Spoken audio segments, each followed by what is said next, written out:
एक गांव शिमला में एक लड़का रहता था, सूरी। सूरी के अब्बू की चाय की दुकान थी। वो सुबह उनकी मदद करता और फिर स्कूल चला जाता। स्कूल में सूरी से कोई ठीक से बात नहीं करता था, क्योंकि वो चाय बनाने वाले का बेटा है। वो सबसे बात करने की कोशिश करता है, दोस्तों के ग्रुप में शामिल होना चाहता है, लेकिन कोई भी उससे बात नहीं करता। और अगर वो बात करने की कोशिश भी करता तो सारे लोग उसका मजाक उड़ाने लगते। हे, कोई मेरे साथ वीडियो गेम खेलेगा? हाँ, मैं खेलूंगा। अरे चाय बनाने के लिए नहीं, गेम खेलने के लिए बुला रहा हूँ, तू रहने दे। सूरी को बहुत बुरा लगता है। वो घर आते ही मुंह फुलाकर बैठ जाता है। सूरी के अब्बू ये देखते हैं और उसके लिए खाना लेकर आते हैं। अरे क्या हुआ सूरी, तू मायूस क्यों है आज? ले खाना खा ले, तुझे अच्छा लगेगा, ले। पापा, कोई और काम क्यों नहीं करते? आपको इतने सारे कामों में से यही काम मिला। चाय बनाने में क्या बुराई है? दिन में सबसे ज्यादा लोग इसी के बारे में सोचते हैं। नहीं, मेरे दोस्त तो मजाक उड़ाते हैं, मुझे अपने साथ खेलने में भी शामिल नहीं करते।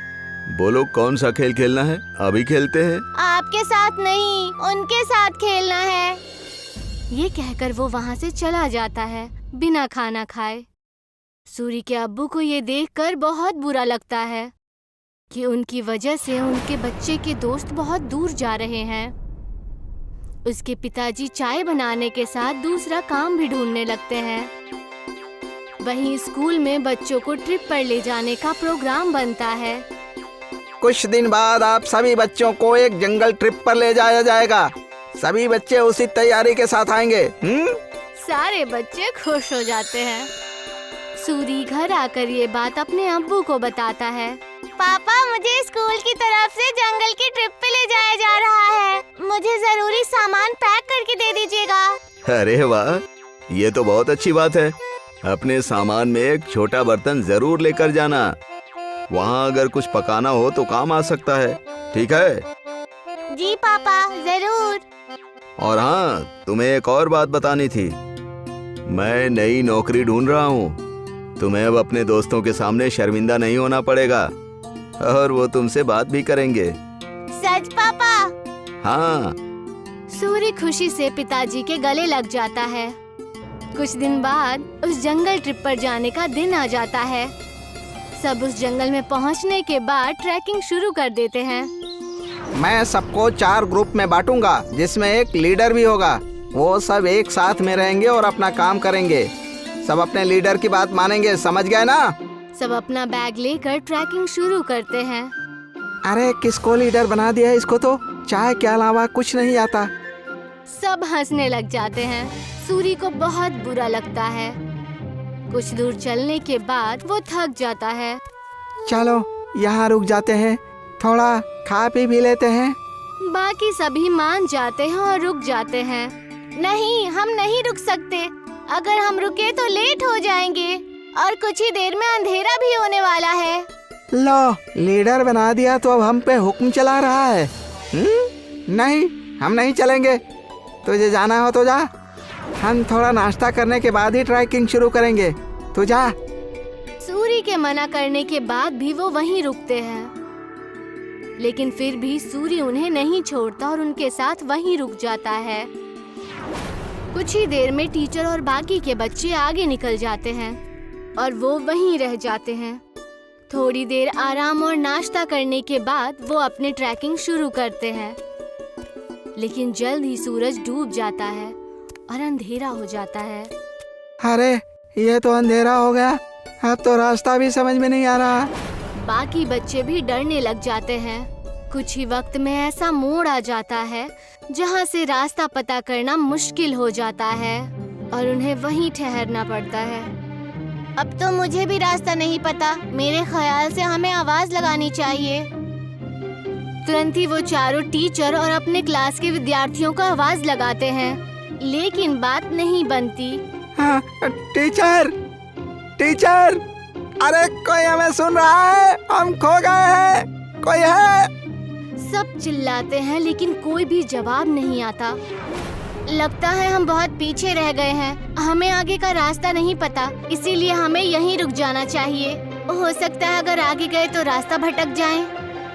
नहीं, हमें कोशिश करनी चाहिए, क्या मालूम हम सही जगह पहुंच जाएं। रात बहुत हो चुकी है, जानवरों का भी डर है। टीचर थोड़ी देर में हमें खोजते हुए आ ही जाएंगे। हमें यहीं रुकना चाहिए। सबको उसकी बात ठीक लगती है और वो लोग वहीं रुक जाते हैं। कुछ ही देर में रात हो जाती है और तेज ठंडी हवा बहने लगती है और उनके पास बचा खाना भी खत्म होने लगता है।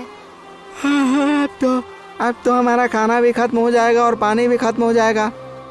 अब भी कहता हूँ मैं, हमें चलना चाहिए। अरे लेकिन जाएंगे कहाँ? रास्ता तो बंद है। मुझे तो बहुत डर लग रहा है, कहीं कोई जानवर ना हमें खा जाए। मुझे तो बहुत ठंड भी लग रही है। हाँ मुझे भी। मैं आग जलाता हूँ और सब लोग आग जलाते हैं। कुछ देर जलने के बाद आग कम होने लगती है। हम क्या करेंगे, इतनी ठंड है, आग भी खत्म हो रही है। जानवर से नहीं तो ठंड से छूट कर मर जाएंगे। सूरी कुछ सोचता है और कहता है, मेरे पास एक आइडिया है। मेरे पास बर्तन और चाय की पत्ती रखी हुई है बैग में। वो आग बुझने के बाद तक गर्म रहेगी तो हमें भी गर्म रखेगी। सूरी तुरंत वो बर्तन निकालता है और सब उसे अपना पानी दे देते हैं, लेकिन फिर भी पानी कम पड़ता है। वहीं पास में जमीन पर बर्फ पड़ी होती है। वो उसे उठा लेता है। जैसे ही काली चाय बनती है, आग खत्म हो जाती है। सबको बहुत अच्छा लगता है। उसे पीने के बाद सब तारीफ भी करते हैं, लेकिन अयन सिर्फ चुपचाप चाय पीता है। कुछ ही देर में उन्हें पत्तियों की आवाज आती है और वो अपने पीछे की तरफ देखते हैं। वो देखते हैं कि उनके टीचर आ रहे हैं। सब राहत की सांस लेते हैं। कैंप में पहुंचने के बाद जब टीचर उनकी तारीफें करते हैं तो अयन कहता है कि वो महफूज उनके लीडर सूरी की वजह से है। ये सुनकर सूरी को बेहद खुशी होती है। सूरी की कहानी सुनकर सब उससे दोस्ती करने आते हैं। अगर आज सूरी को चाय बनानी नहीं आती तो शायद सब उसके दोस्त नहीं बनते। आज पहली बार उसे चाय वाला होने पर खुशी हो रही थी। अगले दिन वो खुशी खुशी अपने पिताजी के पास गया और उन्हें सारी बातें बता दी। अरे ये तो बहुत खुशी की बात है। एक बात तो मेरे पास भी है, मैंने अच्छी नौकरी ढूंढ ली है। सूरी ये सुनकर हैरान और उदास हो जाता है। नहीं पिताजी, आपको काम बदलने की कोई जरूरत नहीं है। आप जो भी काम करते हैं वो अच्छा ही होता है और कोई भी काम छोटा या बड़ा नहीं होता। ये मुझे अब समझ आ गया है। सूरी के पिता ये सुनकर खुश हो जाते हैं और अगले दिन वो खुशी खुशी अपने दुकान में अपने अब्बू की मदद करने लगा।